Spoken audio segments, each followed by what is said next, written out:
Entonces, bueno, existe algo un poco más general que las funciones que son las relaciones entre conjuntos, ¿sí? Conjuntos que pueden ser de toda índole. Yo tengo dos conjuntos cualesquiera, A y B, que no tienen por qué ser de números, ¿sí? Pueden ser de fruta, de ropa, de personas, de objetos. Dos conjuntos A y B y establezco una relación entre esos conjuntos. ¿Sí? Entonces, la relación entre A y B es un conjunto de pares ordenados donde la primera componente pertenece al conjunto A, que contendrá al dominio de R, y el conjunto de las segundas componentes serán los elementos del codominio B, que así se llama el segundo conjunto, que conformarán la imagen de R. En otras palabras, bueno, esto se escribe así. R es una relación entre A y B donde cada elemento del dominio es un elemento del conjunto A y la segunda componente son elementos del codominio que componen la imagen de R. Entonces, los elementos A y B están relacionados si este par ordenado pertenece a la relación. El dominio de R no tiene por qué ser todo el conjunto A. O sea, puede haber elementos de A que no se vinculen a ningún elemento de B, como también puede haber elementos de B a los cuales no se relaciona ninguno de A. Ahí es donde se explica por qué hay funciones que tienen el dominio que no coincide con todo R.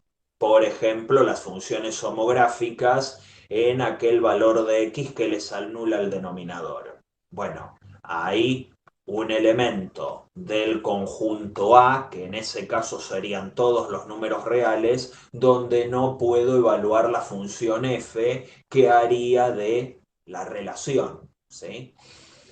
Entonces, bueno, nosotros lo que estamos haciendo en la materia es estudiar ciertas relaciones especiales, que son las funciones entre un dominio, o sea, un conjunto de partida que son los números reales y un conjunto de llegada que también son los números reales. O sea, eso es lo que estamos viendo en la materia, ¿sí? Bueno, las relaciones en general, bueno, acá puse ejemplos de distintos tipos de relaciones, ¿sí? Entre personas, ¿sí? Por ejemplo, la relación de paternidad, ¿eh? Donde un conjunto de personas está vinculado, o sea, tiene elementos vinculados a otro conjunto a través de la relación de paternidad. Entonces, bueno, el elemento AB pertenece a esta relación si A es el padre de B. Entonces, acá tenemos un conjunto de los que son padres de alguien y otro conjunto que son los hijos de esas personas, ¿sí? Eventualmente. Luego otro también, que puede ser la relación de cada persona con su número de documento, ¿sí? Entonces, bueno, en este caso tenemos a personas vinculadas a números de documentos que a esta altura tienen entre 7 y 8 dígitos, ¿sí? Las personas mayores 7 dígitos, y luego los de 8. Entonces, bueno, a cada persona se le asigna un único número de DNI. ¿Sí? Luego también la relación entre cada persona con su edad, que por lo general o sea, es un número natural. Uno no dice, tengo 35,1736 años, ¿sí? Se dice, tengo 35 años. Entonces, bueno, la edad. Luego acá tenemos algo que sí es algo a lo que estamos más familiarizados, que es una relación, pero que en particular es una función, la función coseno. ¿Sí? Entonces, cada par ordenado pertenece a la relación si y es la imagen del coseno de x. Bueno, la relación que vincula a los polinomios con su grado, ¿sí? O mejor dicho, con el número de raíces reales que tiene, que es algo que ya hemos visto. Y bueno, por último, una relación quizás que le suene más familiar, que, bueno, ustedes, la gente que está cursando en esta comisión y la calificación final en la materia. ¿Sí? Bueno, esa relación se va a terminar de definir allá por julio. ¿Sí? Entonces tenemos distintos tipos de relación entre conjuntos cualesquiera y así como estas se pueden definir infinidad de relaciones similares. Una forma de graficar relaciones entre conjuntos, una forma muy pintoresca y clara, es a través de los llamados diagramas de Venn. Tengo acá el conjunto de partida y acá el conjunto de llegada. Entonces tenemos letras en el conjunto A y números en el conjunto B. Algunas de estas letras están relacionadas con elementos del conjunto B, ¿sí? Con elementos numéricos del conjunto B. Algunas de estas letras están sobre relacionadas porque, por ejemplo, del elemento A salen dos flechas y de los otros sale una flecha. Y luego tenemos un elemento que no está relacionado a ningún elemento del conjunto B. Este elemento E que quedó solito acá, sin relacionarse con nadie, decimos que está fuera del dominio de la relación. ¿Sí? O sea, el dominio de la relación solamente agrupa a los elementos del conjunto de partida que sí se relacionan con alguien del conjunto de llegada. La imagen de la relación se define de manera similar. Los elementos de la imagen son aquellos elementos del conjunto de llegada que están relacionados a alguien del conjunto de partida. Quienes no están relacionados, como le pasa al 0 y al 1, no integran la imagen. Acá lo que tenemos detallado en este conjunto por extensión son todos los pares que componen esta relación. A con 2, A con 4, B con 3, todo lo que me indican las flechas. C con 4 y D con 2. Ahí tenemos todos los pares ordenados que componen esta relación. Bueno, acá vamos a hablar específicamente de cierto tipo de relaciones que son las funciones. Una función es una relación entre dos conjuntos que van a ser los conjuntos de números reales que tiene que verificar simultáneamente las siguientes condiciones. Para todo elemento del dominio de la función existe una única imagen en el codominio, en el conjunto de llegada. No puede existir más de una. Y por otro lado se definen los conjuntos dominio-imagen de una función como ven acá abajo. ¿Sí? El dominio es una parte del conjunto de partida, como vimos en la diapo anterior, son todos los elementos en el conjunto de partida para los cuales existe alguien en el codominio tal que, bueno, f de a es igual a ese elemento del codominio. La imagen es parte del codominio y me indica solamente, como vimos en la diapo anterior, cuáles elementos del codominio tienen algún elemento relacionados a ellos a través de F. ¿Sí? Pregunta, ¿esta relación que está acá será una función? Acuérdense que una función es una relación que a cada elemento del conjunto de partida le asigna a lo sumo una única imagen. Entonces, ¿esto es una función o no? ¿Qué les parece? No, porque A tiene dos imágenes. Muy bien, perfecto. O sea, de este elemento, del elemento A del conjunto A, salen dos flechas. O sea, un mismo elemento tiene múltiples imágenes. Por lo tanto, ya eso descarta que aquí tengamos una función. Tenemos una relación, ¿sí? La relación a secas. ¿Mm? Imagínense que en la relación de paternidad, como vimos antes, bueno, para que sea una función, solo tendríamos que considerar un conjunto de hombres, en este caso, ya que hablamos de paternidad, que solo tengan un hijo o una hija. Si tuvieran más hijos, ya esa relación deja de ser una función. ¿Se entiende? ¿Sí? ¿Cómo va el asunto? ¿Sí? Entonces, bueno, sí sería función la relación de cada persona con su DNI, porque se supone que cada persona tiene un único número de documento de identidad. ¿Mm? Tienen una única edad, así que acá también tenemos una función. Bueno, ni que hablar del coseno, ¿no? No vamos a andar aclarando. El número de raíces reales de un polinomio también es una función, ¿sí? Porque un polinomio tiene un número específico de raíces reales. No puede tener 2 y 4 raíces reales. O tiene 2 o tiene 4. Y por otro lado, bueno, sería de esperar que cada uno, cada una de ustedes tengan una única nota del final, ¿sí? Si no, llamaría mucho la atención que una persona tenga distintas notas del final de matemática, aunque nunca se excluyen casos raros.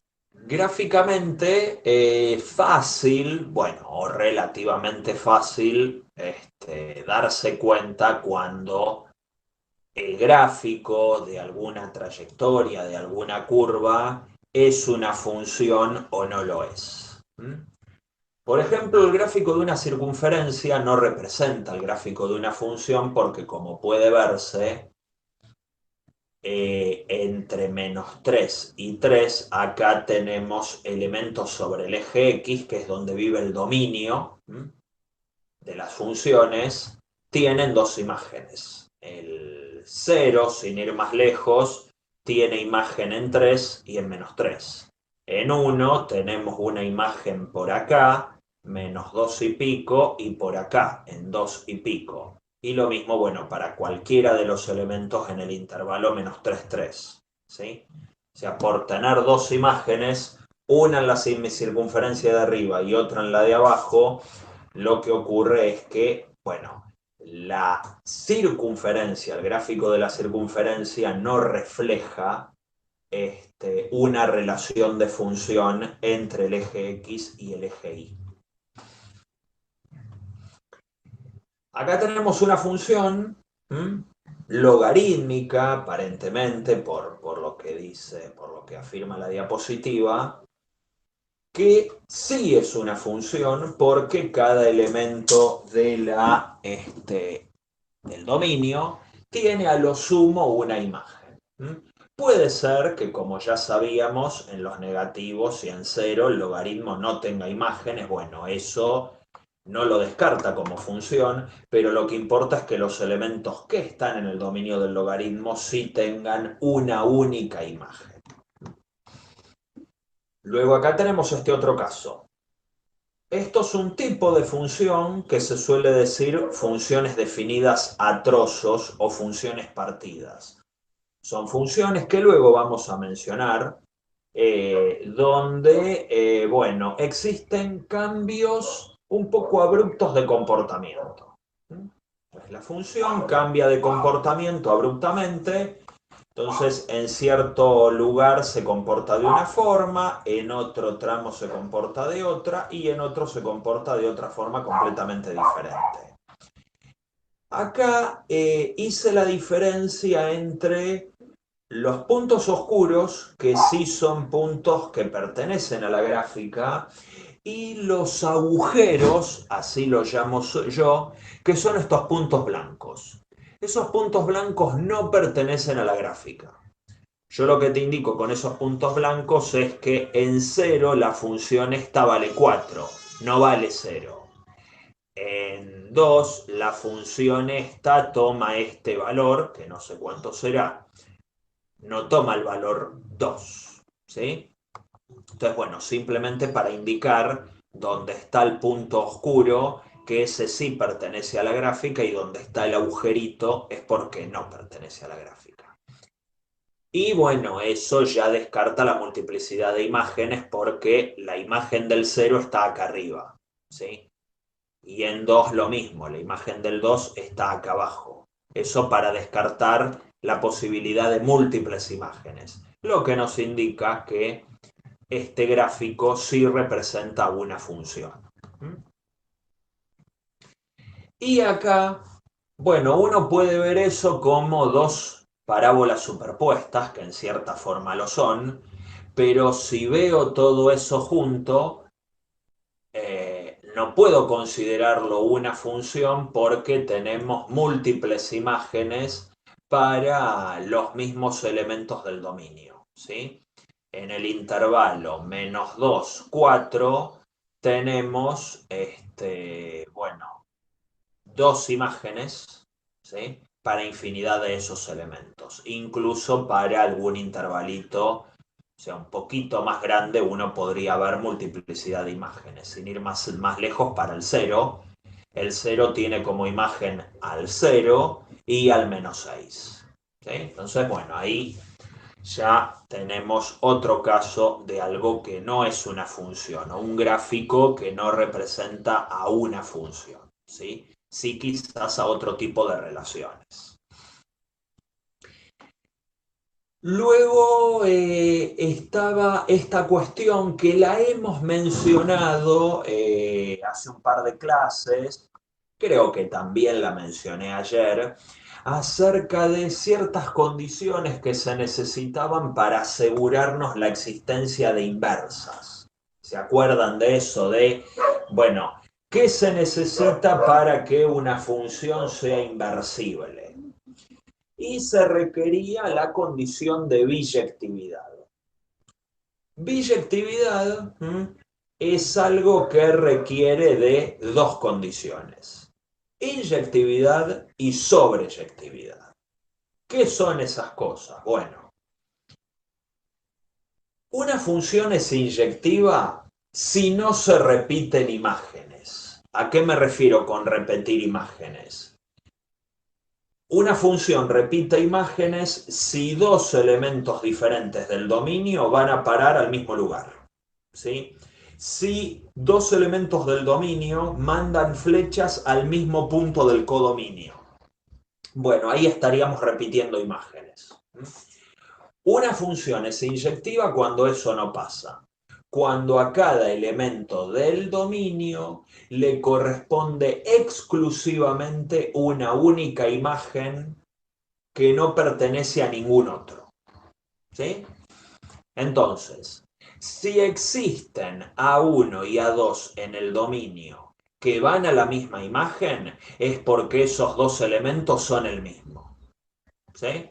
No puede haber una misma imagen que se relacione a dos elementos diferentes del dominio. ¿Sí? ¿Se entiende la definición de inyectividad? ¿Alguna duda? Por otro lado, tenemos la relación de sobreyectividad, que es cuando todo el conjunto de llegada está cubierto. Es decir, cuando todos los elementos del conjunto de llegada están vinculados a algún elemento del conjunto de partida. O sea, a todos los elementos del conjunto B, del codominio, llegan flechas. ¿Sí? Entonces ahí hablamos de una relación sobreyectiva, una función sobreyectiva. todos los elementos del conjunto de llegada se vinculan a algún elemento del conjunto de partida. ¿Sí? No queda nadie afuera de la imagen. Es por eso que cuando la relación es sobreyectiva, la imagen coincide con todo el conjunto de llegada. Por lo general, esto en funciones cualesquiera o en relaciones cualesquiera, la imagen es una parte del codominio, es una relación de inclusión. Cuando la relación entre estos dos conjuntos es de igualdad, es porque la función o la relación es sobreyectiva. Y ahora sí, la biyectividad es cuando se verifican las dos anteriores a la vez. Cuando cada elemento del conjunto de llegada está relacionado a uno y solo un elemento del conjunto de partida, entonces tenemos biyectividad. Es una relación uno a uno entre el dominio y la imagen. A cada elemento del dominio le corresponde exclusivamente un único elemento de la imagen. ¿Sí? Y toda la imagen queda cubierta, ¿sí? Relacionada a un único elemento del dominio. Ahí, cuando ocurre eso, tenemos una relación de biyectividad. ¿Sí? ¿Cómo hago para determinar el dominio de una función? Nosotros hemos visto, bueno, incluso hoy al inicio, que el logaritmo solo puede ser evaluado en números positivos, que la raíz cuadrada no puede evaluarse en negativos, que la tangente tiene problemas donde se anula el coseno. Pero a ver, vamos a tipificar todo eso, vamos a clasificar correctamente qué hacer cuando nos pidan calcular el dominio de una función. Consideremos funciones reales en los reales, o sea, algo que venimos haciendo ya desde el vamos.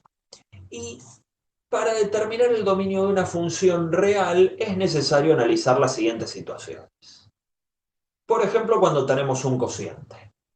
Si tenemos la división entre dos funciones, entonces, ¿qué hay que excluir del dominio? A los valores de x que anulan al denominador. Entonces, si tengo una función compuesta por el cociente entre una función alfa de x y una función beta de x, lo que primero tengo que hacer para sacar el dominio de la función es extraer aquellos x que me anulan la función que está abajo, la función beta. ¿Por qué? Porque no puedo dividir por cero. Entonces, esos afuera del dominio. ¿Sí? Luego otro caso con el que nos hemos cruzado. Si tenemos raíces de índice par, la raíz cuadrada es, bueno, el caso famoso, pero podemos tener una raíz cuarta, una raíz sexta, una raíz octava. Tiene que ser un número par el que esté aquí. Bueno, las raíces de índice par no se pueden calcular sobre números negativos. ¿Sí? Entonces, para calcular el dominio de una función así, debería buscar a dónde el radicando, que es lo que está acá adentro, es no negativo. ¿Sí? Bueno, esto es algo que hemos comentado hoy.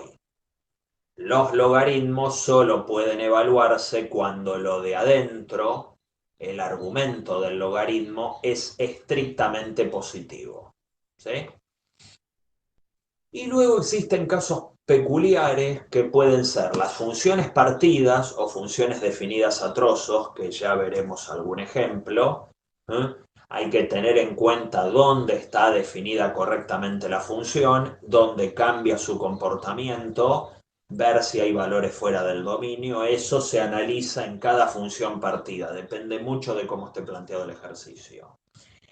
Y ciertas funciones que provengan de aplicaciones específicas.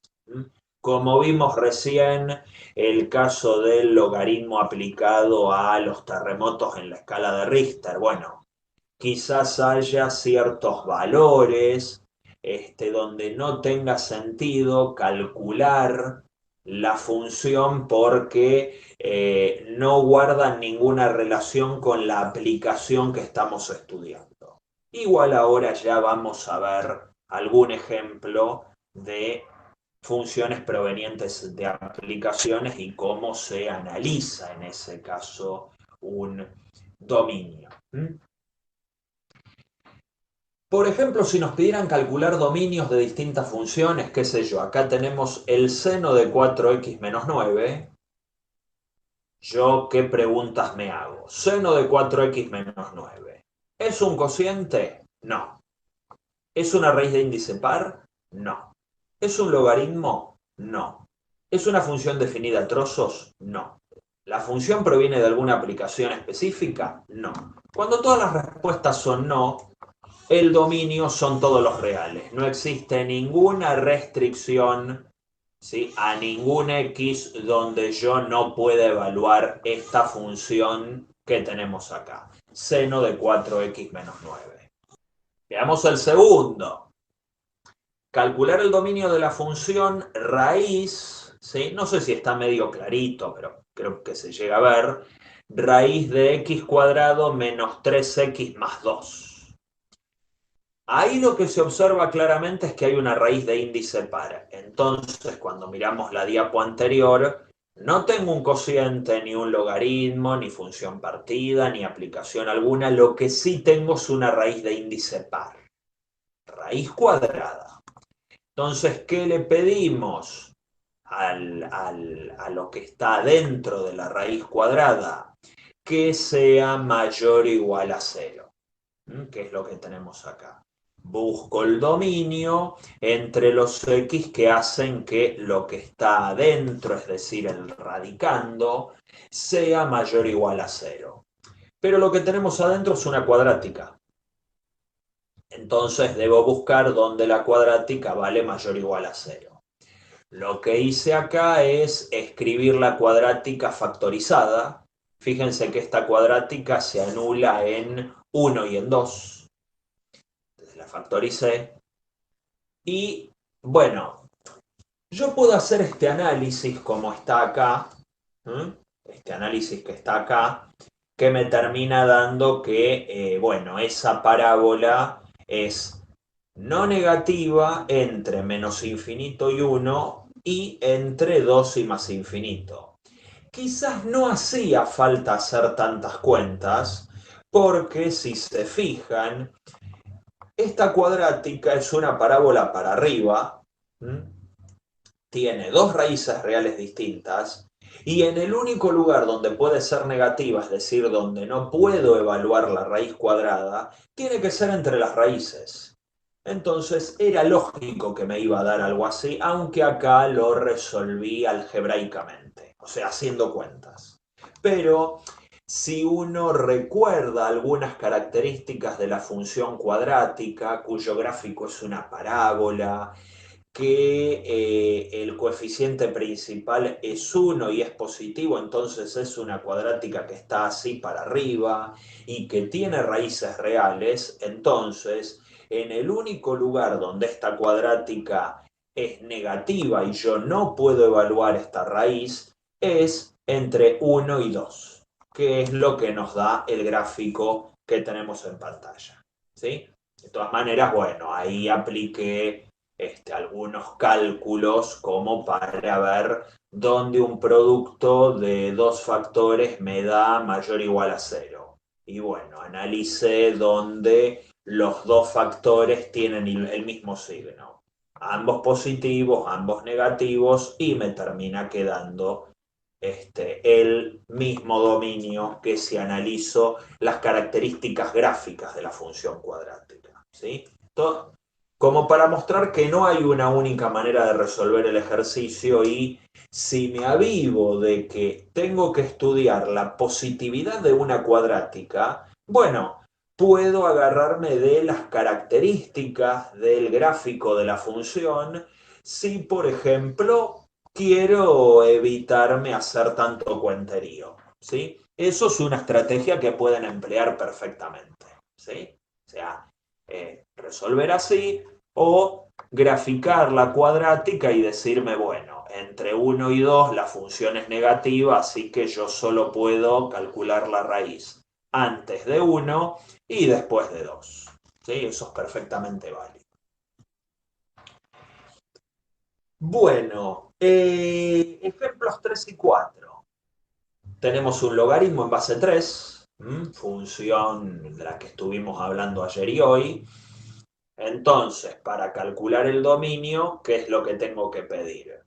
Que el argumento del logaritmo sea mayor a cero, estrictamente. Bueno, despejo, es una inecuación. Paso el 3 sumando para el otro lado. Fíjense que opté por pasar el 3x sumando al 0.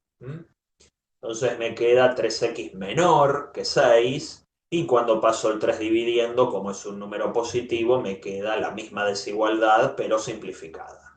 X menor a 2 y el dominio es la semirrecta desde menos infinito hasta 2. Y luego acá tenemos el dominio de esta función, que es un cociente, lo que destaca que es un cociente. En el numerador tenemos coseno más x cuadrado, no hay restricciones de dominio. Y en el denominador tenemos una cuadrática, donde acá resuelvo, o sea, puedo resolver con la resolvente, pero no haría falta porque no tengo término lineal. Entonces, para calcular las raíces de la cuadrática, saco directamente con el módulo y observo que el denominador solo se puede anular en 2 y en menos 2 y son los valores que excluyo del dominio. ¿Sí? O sea que puedo evaluar esa función en cualquier x que no tenga módulo 2. Ni en 2 ni en menos 2. Bueno, ahí tenemos otro ejemplito donde tenemos un poco de todo. Este es un ejemplo cargado. Tengo logaritmo, tengo cociente y tengo raíz de índice par. ¿Sí?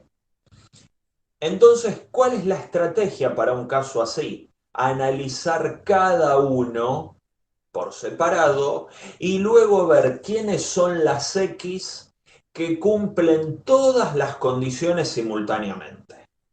Esas van a integrar el dominio de la función. El logaritmo se tiene que aplicar a un x más 3 positivo. Listo. X tiene que ser mayor a menos 3. La raíz de índice 4 se tiene que aplicar a algo que sea no negativo. Entonces, nuevamente pido que la función cuadrática que tenemos acá sea mayor o igual a 0. Fíjense que nuevamente la factoricé, es una cuadrática sonriente, así que solo puede ser negativa entre 4 y 5.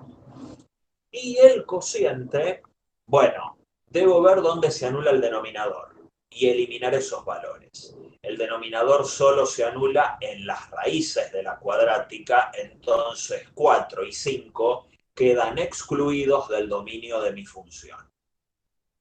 Así que necesito las x que sean mayores que menos 3 para poder aplicar este logaritmo, que a su vez sean menores o iguales que 4 o mayores o iguales que 5 para poder calcular la raíz cuarta, y que además sean distintas de 4 y 5 para no dividir por 0. Entonces acá tenemos los distintos gráficos. Primero, las x mayores que menos 3. O sea, parto de ahí y les voy sacando cosas. Le saqué el 4 y el 5 que me anulan el denominador. Y le saqué el intervalo que va de 4 a 5 porque ahí la cuadrática toma valores negativos. Entonces, donde se superponen todos los trazos, entre menos 3 y 4, y entre 5 y más infinito, tenemos calculado el dominio de la función. Me puedo valer también de una resolución gráfica, superposición de trazos, para quedarme exclusivamente con aquellas x que las puedo evaluar en esa función y no tener problemas al resolver las cuentas. Bueno, vamos a ver un caso, o sea, uno de esos dos casos raros de restricciones de dominio, que son las restricciones por aplicaciones. La restricción no es por el tipo de función que yo esté aplicando, que como verán en este ejemplo, van a ser funciones buenas, que en principio no tienen problemas en ningún lado, sino para darle sentido a la aplicación de donde proviene el problema.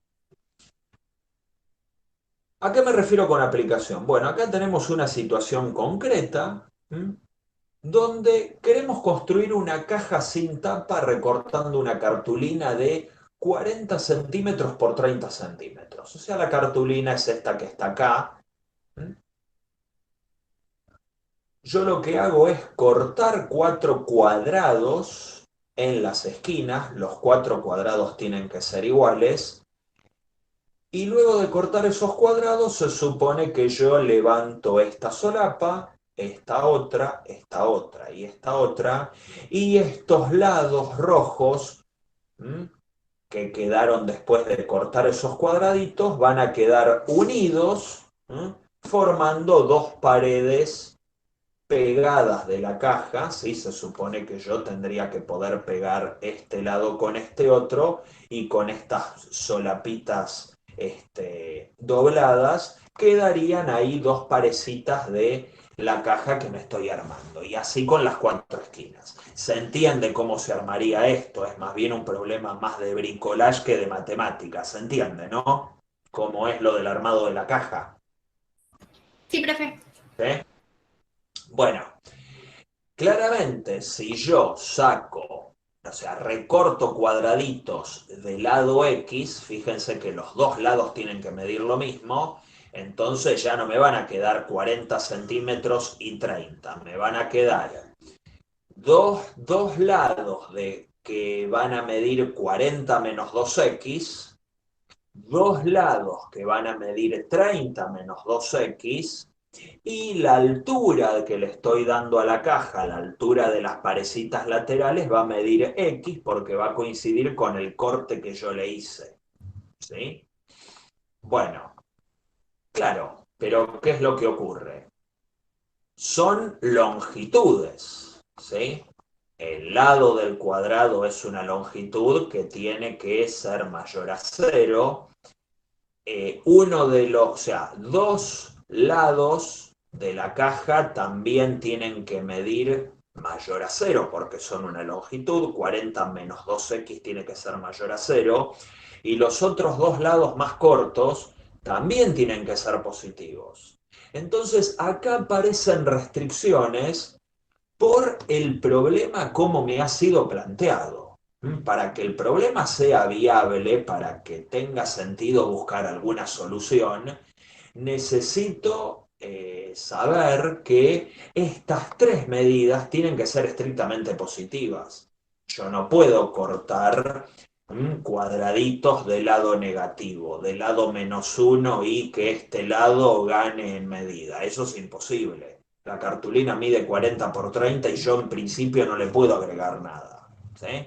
O sea, la cartulina mide 40 por 30 y me quiero armar una caja sin tapa con una cartulina de esas dimensiones. Entonces el corte tiene que tener lado positivo, y que luego me quede una altura positiva, un espesor de la caja positivo, ¿sí?, y un ancho de la caja positivo. ¿Sí? La caja tiene 3 dimensiones. Entonces, bueno, para que eso ocurra necesito que 40 menos 2x es positivo si x es menor a 20, y 30 menos 2x es positivo si x es menor a 15. Como x es positivo, esta restricción está acá, y por otro lado x tiene que ser menor a 15 y menor a 20. Bueno, alcanza con pedirle que sea menor a 15. Entonces el dominio de esta función volumen, por ejemplo, quiero laburar con el volumen de la caja, quiero con una cartulina de esas dimensiones calcular qué volumen puede tener el interior de la caja, la capacidad del interior de la caja, en función del corte que yo hago en las esquinas. El volumen interior de esta caja va a depender de cuán grande sea el cuadradito que yo recorte en las esquinas. Entonces, bueno, lo que ahí tenemos es la función volumen. El alto por el ancho por el espesor de la caja. Y el volumen solo va a tener dominio en el intervalo abierto 0,15. ¿Por qué? Y porque el volumen no puede ser negativo. Y no puede ser el producto de factores que cambien de signo. Tienen que ser todas cosas positivas porque estamos analizando medidas, longitudes de un cuerpo de 3 dimensiones. Bueno, acá en este ejemplo tenemos una restricción sobre un dominio específico. Supónganse que me piden calcular el dominio de una función, pero no sobre todo R, sino sobre un dominio específico. ¿Sí?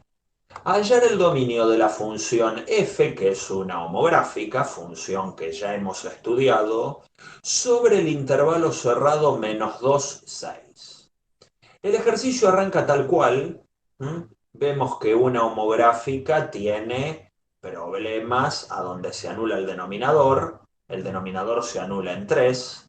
Entonces arranco calculando el dominio como siempre, pero como me pide analizar el dominio sobre un intervalo específico, simplemente miro la intersección entre el dominio original de la f y el intervalo que me están pidiendo. O sea, como que en cierta forma estoy achicando el dominio, restringiéndolo a un intervalo o a un conjunto más chico de mi interés. Vaya uno a saber por qué me interesa el intervalo -2, 6, ¿sí? Esto indica que me interesa lo que ocurre solo entre -2 y 6 y no me importa lo que le pase afuera a esta función. Como 3 está entre -2 y 6, entonces el dominio restringido es el intervalito entre -2 y 3, unión 3, 6. O el intervalo cerrado -2, 6, quitándole el 3. ¿Sí? Eso es una restricción de dominio. Y luego tenemos la definición de funciones partidas, que eran aquellas que yo les dije que cambiaban de comportamiento en distintas partes del dominio. Por lo general eran funciones que se definían así con una llave y en una parte del dominio se comportan como una G1, en otra parte completamente diferente se comportan como una G2 y así hasta el final. Depende cuántos cambios de comportamiento tenga esta función, bueno, va a tener más o menos partes. Para hallar el dominio de f, lo que uno hace es algo parecido a lo que hicimos en este ejercicio de recién. ¿Sí? O sea, restringir el dominio de esa función al pedacito que le corresponde. Entonces uno lo que hace es, ¿cómo se compone el dominio de f? Bueno, yo calculo los dominios de cada G1, G2, G3, etcétera, y luego me fijo de ese dominio cuánto comparte con el sector al que se le fue asignado a esta función. Es decir, si se comporta como G1 solo en el conjunto A1, me fijo qué elementos en común tiene el dominio de G1 con el intervalo A1. Y así entre A2 y el dominio de G2 y así hasta el final. La unión de todas esas cosas compone el dominio de la F. Por ejemplo, tenemos esta función de acá. Claramente una función partida. ¿Sí? Arranca pareciéndose a una homográfica si x es más chica que -1. Luego, entre -1 y 6, se comporta como una cuadrática más el seno. Y luego, más allá del 6, se comporta como este logaritmo compuesto. ¿Sí? Compuesto con una función raíz cuadrada. Bueno, Pongo en contexto de la definición anterior, es decir, según esta definición, quiénes son las G1, G2, G3, A1, A2, A3, los conjuntos asignados que les corresponde. A1 es desde menos infinito hasta menos 1, por lo que dice acá. A2 está entre menos 1 y 6, bueno, ya está explícito. Y A3 va de 6 a más infinito. Y luego, ¿quiénes son las distintas funciones asignadas a cada pedacito? G1 la homográfica, G2 esta y G3 el logaritmo. Entonces, como ya les dije, calculo los dominios de estas funciones así como vienen. Y luego calculo la intersección. G1 es un cociente, es una función homográfica donde se anula el denominador en menos 8. Bueno, el dominio de G1 son todos los reales menos el menos 8. ¿Cuánto tiene en común con A1? Que lo tenemos acá, esto. Toda la semirrecta entre menos infinito y menos 1 sin el menos 8. Y ahí está la primera parte del dominio de F. ¿Se entiende? Sí, profe. ¿Eh? G2 es suma de polinomio y trigonométrica. No tiene raíz, ni logaritmo, ni cociente, ni nada. No hay restricciones de dominio. El dominio original de G2 son todos los reales, así que la intersección entre todos los reales y el sector que le fue asignado es ese mismo sector, así que acá no hay alteraciones. Y el último es un logaritmo que adentro tiene una raíz cuadrada. Así que atención con ese. G3 es una composición de logaritmo y raíz cuadrada. Por suerte ya sabemos lo que es una composición. Por la raíz necesito que 3 más x sea mayor o igual a 0. Así que bueno, despejando un poquito saco que x tiene que ser mayor o igual a menos 3. Por el logaritmo necesito que el argumento sea estrictamente positivo. Así que despejamos, tomo cuadrado para volar la raíz y me queda que x tiene que ser menor a 13. Así que el dominio de G3, de esta última función, va desde menos 3 cerrado hasta 13 abierto. Y ahora le aplico la restricción al sector que tiene asignado, que es la semirrecta 6 más infinito. Entonces la intersección entre menos 3, 13 y 6 más infinito es el intervalo abierto 6, 13. Y ahora junto toda la información que recopilé antes. El dominio de F es esta parte correspondiente a la primera función, unida a esta otra que le corresponde a la segunda, unida a la tercera que acabamos de calcular. Así que el dominio es toda la semirrecta desde menos infinito hasta 13, abierta, sin el menos 8 y sin el menos 1. ¿Se entendió este ejemplo?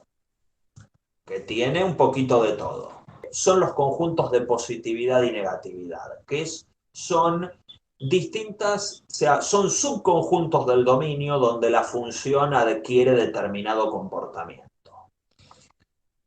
Aquella parte del dominio donde la función es positiva se llama el conjunto de positividad y se observa en el gráfico como aquellos tramos del gráfico de F donde está por arriba del eje X.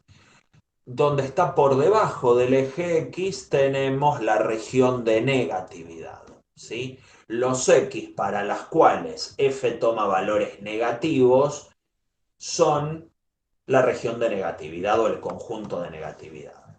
Atención, negatividad y positividad siempre hablando de las imágenes, ¿sí?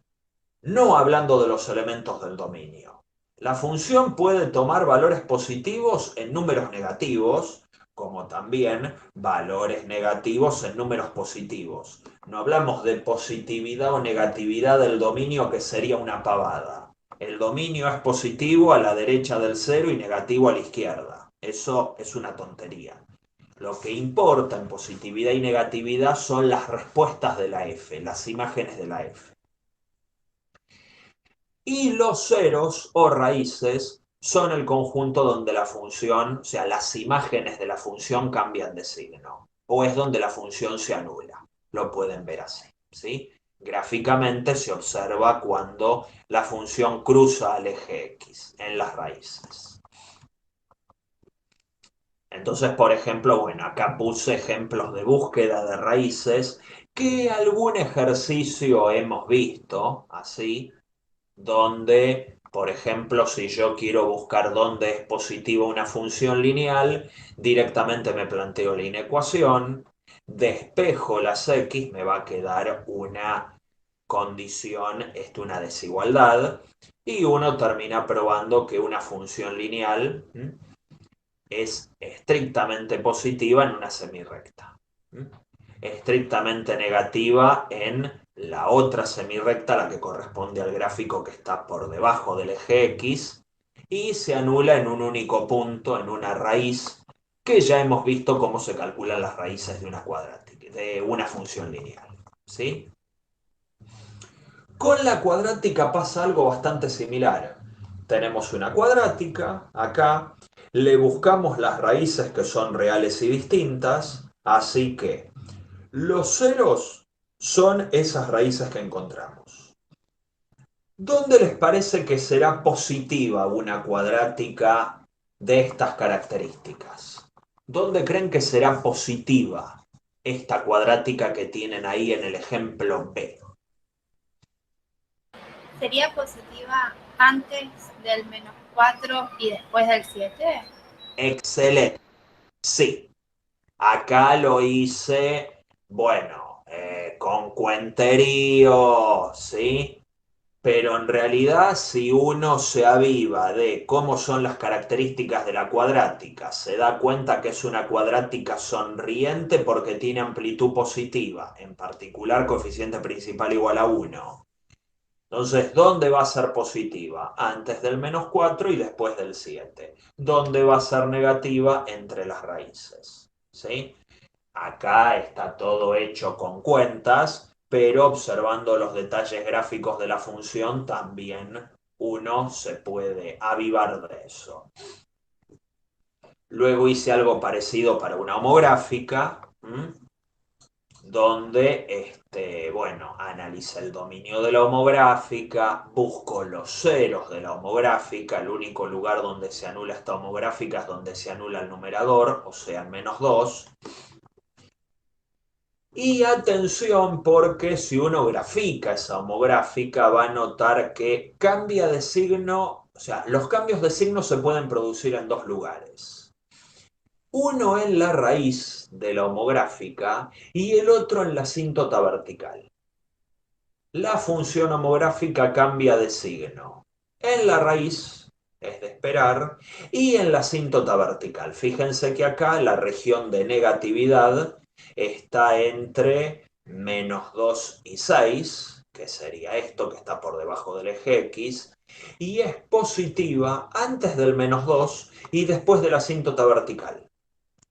¿Sí? Ahí tenemos las regiones de positividad y negatividad de una homográfica. Y para concluir, bueno, esto que también lo hemos mencionado en algún momento, acerca de cuándo una función es par y cuándo es impar. Una función es par cuando no le importa el signo, ¿sí? Cuando f de menos x me da lo mismo que f de x, eso como le ocurre a x cuadrado, a x a la cuarta, a módulo de x, a coseno de x. Son aquellas funciones cuyo gráfico es simétrico con respecto al eje Y. Y las funciones impares son las que sacan el signo para afuera, ¿sí?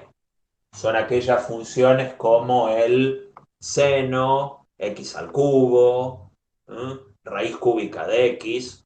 Son funciones que sacan el menos para afuera.